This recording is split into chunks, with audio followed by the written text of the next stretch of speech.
The port of Bari, Italy, buzzed with life. A key supply hub for the Allied forces pushing up the Italian peninsula.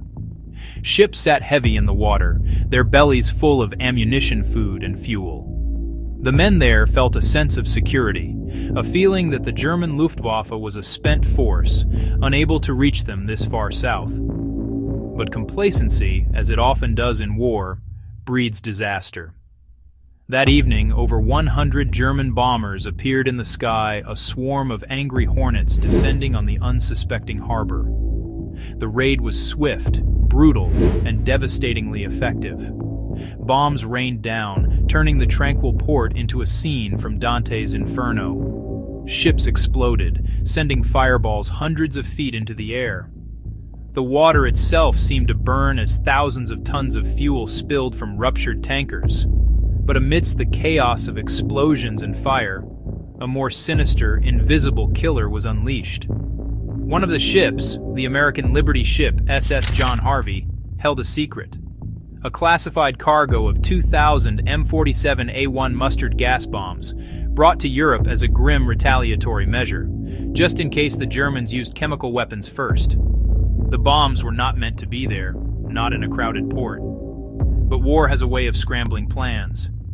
When the John Harvey was hit, it didn't just sink. It detonated, vaporizing its deadly payload into a toxic cloud that mingled with the smoke and oil. A poisonous mist settled over the harbor and drifted into the city. Sailors who dove into the water to escape the flames found themselves coated in an oily slick of mustard agent. Rescuers pulled men from the harbor, covered in what they thought was just fuel oil. They wrapped them in warm blankets, a compassionate act that, tragically, only accelerated the chemical's absorption into the skin. The doctors were baffled. They saw horrific weeping burns, blindness, and respiratory failure that didn't match any conventional injury.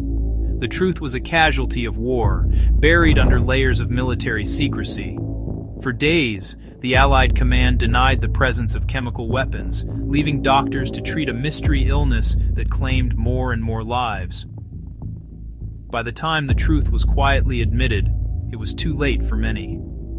Over 1,000 military personnel and countless Italian civilians died from the toxic exposure. The Bari chemical disaster remains one of the worst of its kind in history, a chilling reminder that sometimes, in the fog of war, the greatest danger can come from the weapons you carry yourself.